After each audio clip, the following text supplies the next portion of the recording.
Hello बच्चों, आज हम नॉन मेटल का डिस्कस करेंगे। बच्चों, जो नॉन मेटल है, ठीक है, अधातु। इससे पहले हमने जो लेक्चर पढ़े थे मेटल्स के पढ़े थे।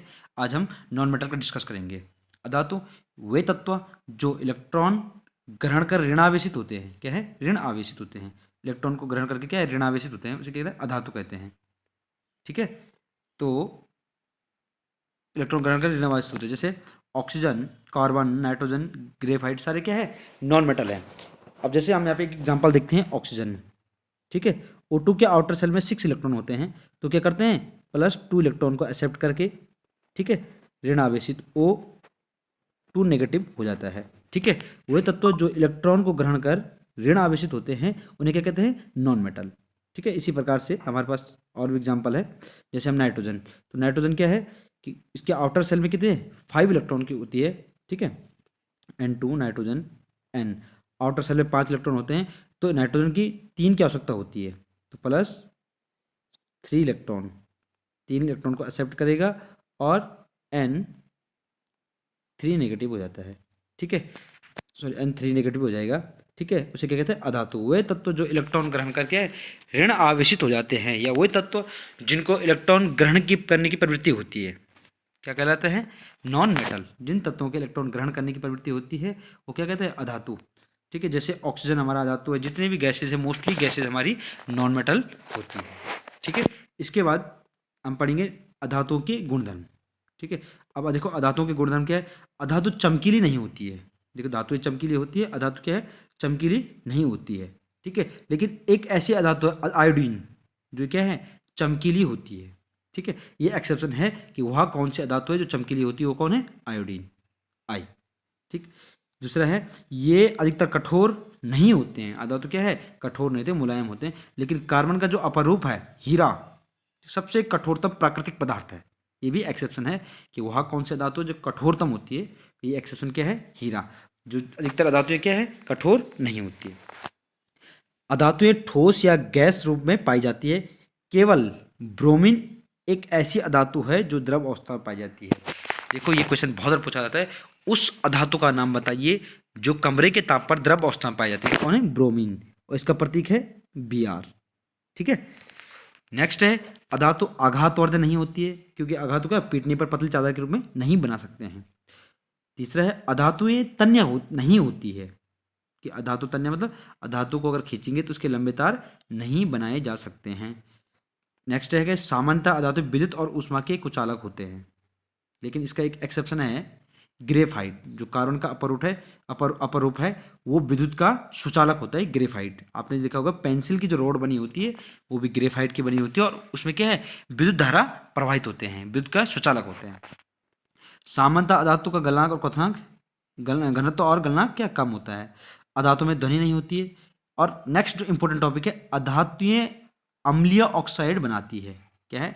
धातु ऑक्साइड क्षारीय होती है और अधातु ऑक्साइड अम्लीय होते हैं।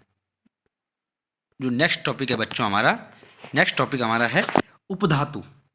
ठीक है। वही तत्व जो इलेक्ट्रॉन देने या लेने की प्रवृत्ति रखते हैं, क्या कहते हैं? उपधातु कहलाते हैं। उपधातु के एग्जाम्पल मोस्टली अभी तक पीरियोडिक टेबल में 7 उपधातु है। कितने हैं? 7। Boron, silicon, germanium, arsenic, antimony और टेलुरियम। क्या है? ये धातु और अपधातु दोनों के समान गुण प्रकट करते हैं। इन्हें क्या कहते हैं? उपधातु। जैसे सिलिकॉन, सिलिकॉन सबसे इंपॉर्टेंट उपधातु है। क्या है? सिलिकॉन और जर्मेनियम। ठीक है। सिलिकॉन का उपयोग जो हमारी चिप होती है, सिम होती है, इनको बनाने में भी प्रयोग किया जाता है। तो बच्चों, नेक्स्ट जो हमारा टॉपिक है, संक्षारण, कोरोजन। इससे पहले हमने फर्स्ट चैप्टर में भी संक्षारण पढ़ा है, लेकिन यह मेटल्स का चैप्टर है तो इसमें हम ज़्यादा अच्छे से पढ़ेंगे इसको। धातुएं अपने आसपास अम्ल, आर्द्रता,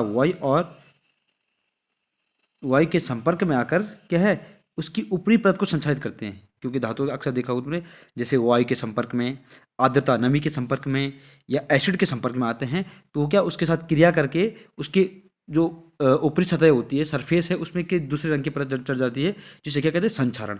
जैसे हमारे पास पहला एग्जाम्पल क्या है? वायु की उपस्थिति में सल्फर के साथ, ठीक है, अभिक्रिया कर सिल्वर सल्फाइड में आता है। ठीक है। जो Ag हमारा है, ये वायु की उपस्थिति में क्या है? सल्फर के साथ क्रिया करता है और AgS बनाता है, सिल्वर सल्फाइड बनाता है, जिस कारण क्या वस्तु काली पड़ जाती है। कई बार क्वेश्चन पूछा जाता है, सिल्वर कि वस्तु काली क्यों पड़ जाती है, तो किसके, सिल्वर सल्फाइड कारण। क्यों, क्योंकि संक्षारण के कारण होता है। दूसरा है कॉपर।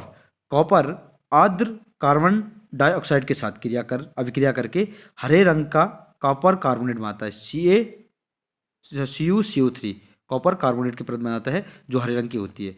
ठीक है, अगला है, ये तो आपने हर बार देखा है, कई बार देखा होगा कि वायु में लोहे पर भूरे रंग का पदार्थ परत चढ़ जाती है, भूरे रंग के पदार्थ की परत चढ़ जाती है, जिसे क्या है, जंग कहते हैं। ठीक है, मतलब ये लाल भूरे रंग के पदार्थ की परत जम जाती है, जिसे क्या है, जंग कहते हैं। तो ये क्या है, संक्षारण है कि क्या, संक्षारण क्या है कि जब कोई भी धातु वायु के संपर्क में छोड़ा जाता है तो वायु आर्द्रता, नमी या खुली हवा में छोड़ देते हैं, से क्रिया कर ये क्या है, उसकी ऊपरी परत को परिवर्तित कर देता है, जिसे क्या कहते हैं, संक्षारण कहते हैं। अब देखो, जैसे सिल्वर का संक्षारण हो रहा है, सिल्वर सल्फाइड बन रहा है काले रंग की परत, कॉपर का संक्षारण हो रहा है, कॉपर का कार्बोनेट बनते हैं हरे रंग की परत, और लोहे का जो संक्षारण होता है तो क्या है, भूरे रंग की या लाल भूरे रंग की परत बनता है, जिसे जंग कहते हैं।